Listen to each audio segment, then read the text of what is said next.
উমরাংসোর সুন্দর গল্ফ ফিল্ডটা দেখে আমরা এখন এগোচ্ছি হাফলংয়ের দিকে।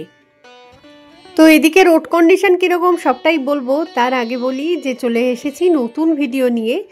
তো আশা করি তোমরা সকলে খুব ভালো আছো, আর আমরাও বেশ ভালোই আছি। না মা মনে হচ্ছে কালকে কালকে কালকে ফেরার সময় হাফলং থেকে কি হাফলং, জিলং, হাফগাঁও, হাফলং থেকে নগাঁও দেবো। নগাঁও হয় কি বলে লঙ্কা হয়ে যাবে, একটাই রাস্তা আছে। আচ্ছা আচ্ছা, সেটা তাহলে এই যে পেছনের রাস্তাটা, তাই তো? ওই রাস্তা থেকে এই রাস্তাটা তো বেটার, রাস্তার কোয়ালিটি তো ভালো। দু এক জায়গায় খালি খারাপ ছিল, বাট রাস্তা তো অনেক ভালো।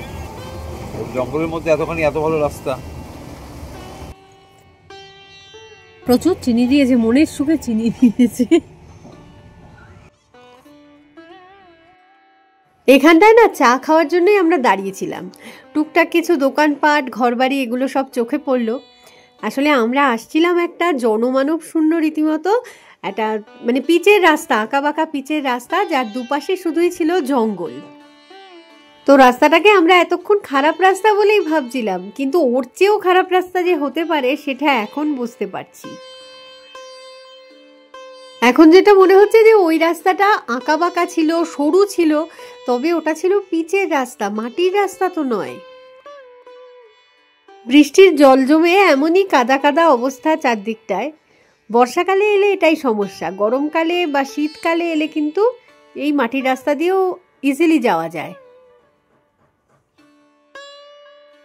সামনেই একটা ব্রিজ দেখতে পাচ্ছি, ব্রিজের নিচ দিয়ে বয়ে যাচ্ছে সুন্দর একটা নদী, তবে নাম তো জানি না নদীটার।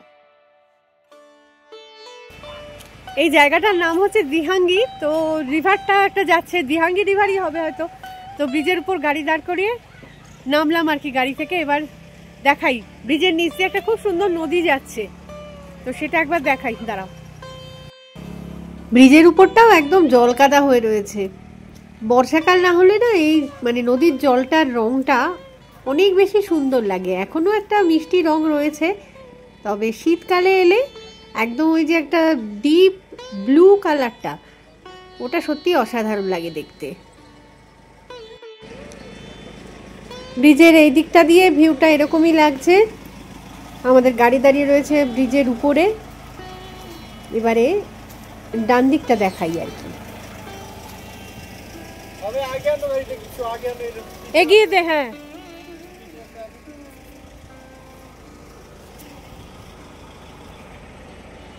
এই যে এদিকটায় জলটা একটুখানি কম লাগছে, ওদিকটায় বেশি ছিল জল।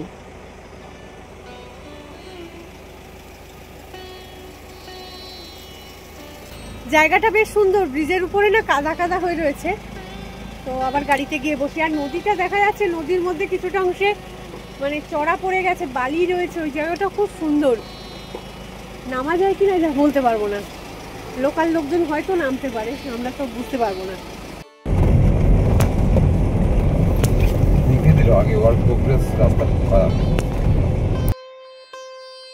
আগে থেকে মেনশনই করে দিয়েছে যে কাজ চলছে, কারণ রাস্তা খারাপ আছে।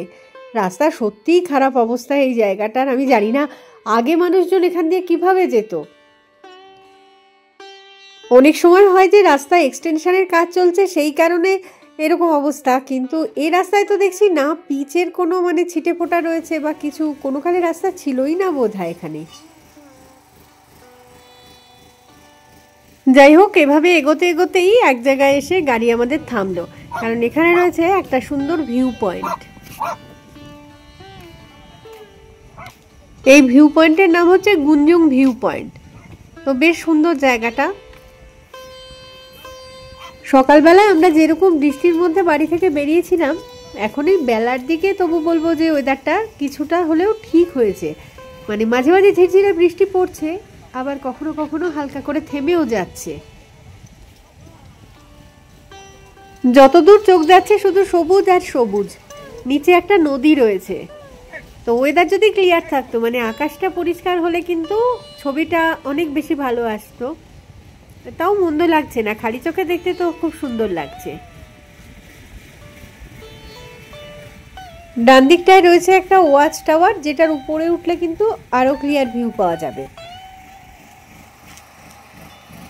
এখন এসেছি আমরা গুঞ্জুং ভিউ পয়েন্ট এটার নাম। তো দেখাচ্ছি সামনে থেকে ভিউ পয়েন্টটা, সুন্দর বেশ, মানে নতুন বানানো মনে হচ্ছে দেখে। গুঞ্জুং ভিউ পয়েন্ট, অল্টিটিউড হচ্ছে 705 মিটার্স। ব্যাক ক্যামেরায় দেখাচ্ছি জায়গাটা। হ্যাঁ, এই যে এখানটায় নামটা লেখা রয়েছে ডিমা হাসাও ট্যুরিজমের। তো এইটাই হচ্ছে ভিউ পয়েন্ট। তো এই যে সুন্দর, এখানে উপরটায় ওঠা যাবে, সাথে ভালো ভালো কিছু ছবিও তোলা যাবে। তো যাই উপরটা একটুখানি উঠি আর দেখি এখান থেকে কি দেখা যাচ্ছে।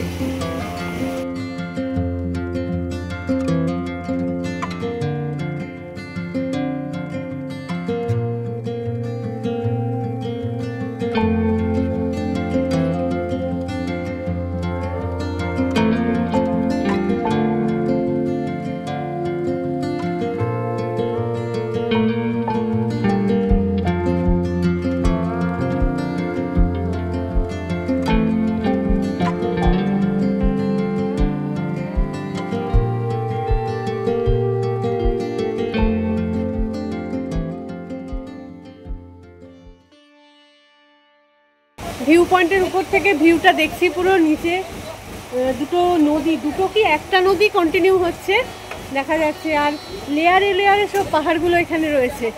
বেশ সুন্দর ভিউটা। আকাশ ক্লিয়ার থাকলে ভিউ হয়তো আরও ভালো আসতো, তবে আজকে এটাও ভালো লাগছে আর কি, মেঘে ঢাকা বেশ। আসলে বিকেলও হয়ে গেছে, সুন্দর জায়গা।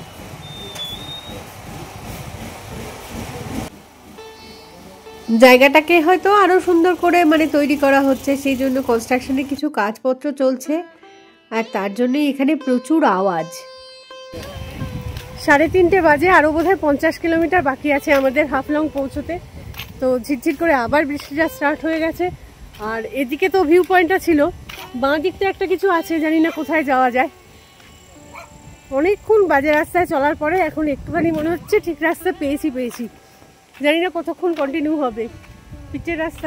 পিচের রাস্তায় পড়েছি আর কি।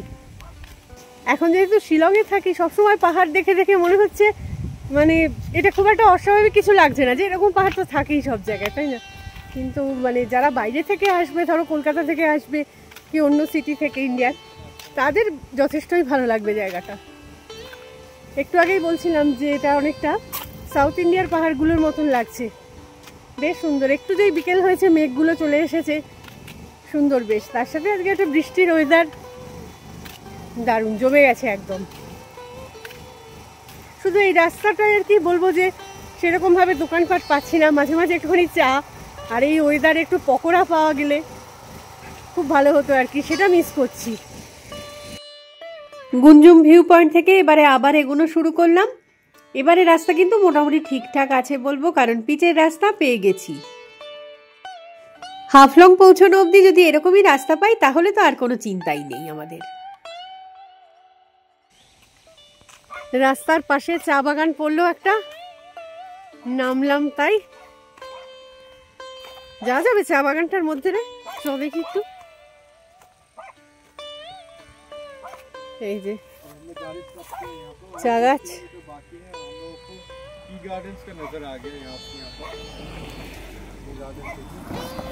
এই যে রাস্তার পাশেই আমাদের গাড়িটাকে পার্ক করে দিয়েছি।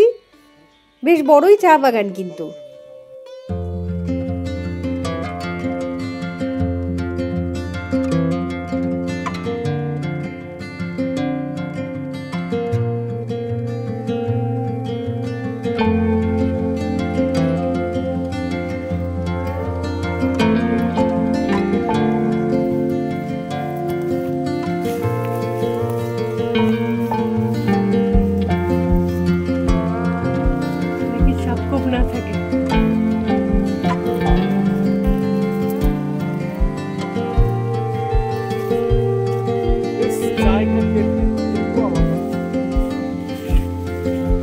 ঠিক আছে, স্নেক না থাকে, আমার সেটাই চিন্তা।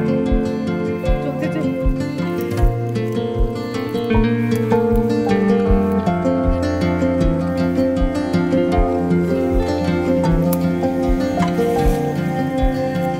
আর চৌকাটা ফুটলে আমি আর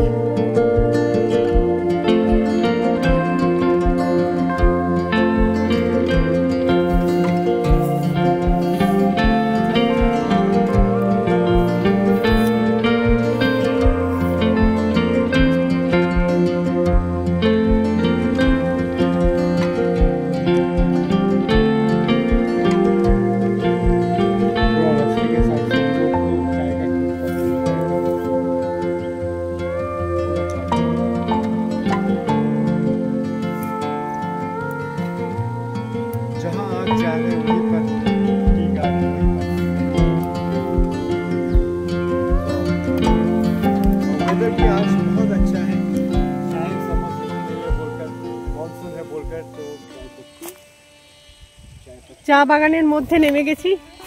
পুরো জায়গাটাই চা বাগান, মানে পাহাড়ের উপরটা থেকে টিলার মতন, তো উপরটা থেকে নিচ অবধি ক্রমশ চলে গেছে, খালি চোখে পুরোটাই দেখা যাচ্ছে।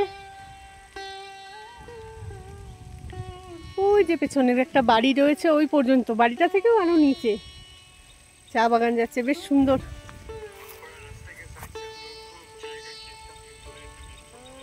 রাস্তার একদম পাশে চা বাগানটা পেলাম বলে এখানটায় দাঁড়ালাম। আজকে সবচেয়ে ওয়েদারটার প্লাস পয়েন্ট হচ্ছে গরমটা নেই বলে। বৃষ্টিতে মাঝে মাঝে বিরক্তি লাগছে যে ভালো করে এনজয় করতে পারছি না, কিন্তু এটা যদি গরম থাকতো আরও বিরক্তি লাগতো আর কি, গরমে ভালো লাগতো না। তো ওয়েদার সুন্দর আছে একদম এখন।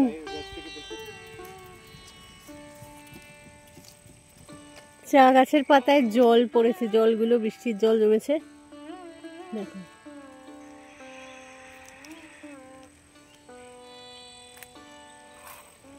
গাড়ির ভিতর থেকে ওদিকে বাঙ্কুর বাবা ডাকছে আমাদেরকে যে কতক্ষণ আর চা বাগানে ঘুরবো আমরা। তো সেটাই বলছিলাম যে শিলংয়েও চা বাগান রয়েছে, আসামেরও বিভিন্ন জায়গায় চা বাগান দেখতে পাই না যে তা না, নর্থ বেঙ্গল জুড়েও পুরো চা বাগান দেখি যখন কলকাতায় যাই গাড়ি করে। কিন্তু আজকে সকাল থেকে সেই জার্নি করছি তো একটুখানি মানে ফ্রিলি মুভ করতে ভালো লাগছে, হেঁটে চলে বেড়াতে একটুখানি হাত পাগুলো একটুখানি সড়গড় হবে আর কি। চলে এসেছি গাড়ির কাছে, গাড়িতে উঠে গিয়ে বসবো, এরপর সোজা যাব হাফলং। মাঝখানে আর বোধহয় কোথাও দাঁড়ানোর দরকার নেই, বা দেখারও সেরকম হয়তো কিছু নেই। আবার ঝিরঝির করে বৃষ্টিটা স্টার্ট হয়ে গেছে। যাই হোক, আমরা গাড়ি স্টার্ট দিয়ে দিচ্ছি। এই চা বাগানটায় না আমরা ঢুকলাম ওই জায়গাটা দিয়ে, কিন্তু অ্যাকচুয়ালি সামনে একটা গেট রয়েছে, মানে যদি কেউ এদিকে আসো তাদের যদি দেখতে ইচ্ছে করে চা বাগানটা, ওই গেটটা দিয়ে ঢোকাটাই আমি বলবো যে বেটার আর কি, প্রপার জায়গা রয়েছে সেটা।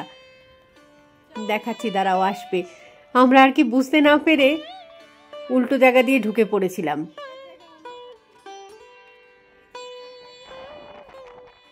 রাস্তার পাশ দিয়ে অনেকখানি জুড়ে আর কি এই চা বাগানটা রয়েছে। তো আমরাও গাড়ি নিয়ে এগোচ্ছি, চা বাগানও যেন আমাদের সাথে এগোতে থাকছে। দেখাচ্ছি আমি গেটটা, এই যে বাঁ দিকটায় গেট, ঢোকার জায়গা হচ্ছে এটাই। সামনে একটা খুব সুন্দর ব্রিজ আসছে, ভাবছিলাম তলায় বোধহয় কোনো মানে নদী বইছে, তারপর উঁকে ঝুঁকে দিয়ে দেখলাম যে নদী কিছু নেই, নদী হয়তো পরে অ্যাড করে দেওয়া হবে এখানে। সেটা নিয়ে আমরা হাসাহাসি করতে করতে এগোচ্ছিলাম আর কি। তো এগোতে এগোতেই হঠাৎই দেখলাম রাস্তা বেশ খানিকটা খারাপ হয়ে গেছে, ভাঙাচোরা পুরো রাস্তার অবস্থা। তো তার মধ্যে দিয়ে এগোচ্ছি, গাড়িটার উপর কিন্তু আজকে প্রচুর চাপ যাচ্ছে। রোড কন্ডিশন দেখে মনে হচ্ছে রীতিমতো ল্যান্ডস্লাইড হয়েছে বোধহয়। কোন দিকে ঘুরতে চাই ও জেসিবি?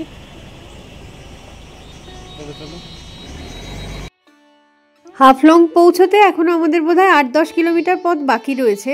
তো বিকেল এখন বাজে 4:35। সবচেয়ে বড় কথা, আজকে আমাদের হোটেল কিন্তু আগে থেকে বুক করা নেই, জানি না কি হবে।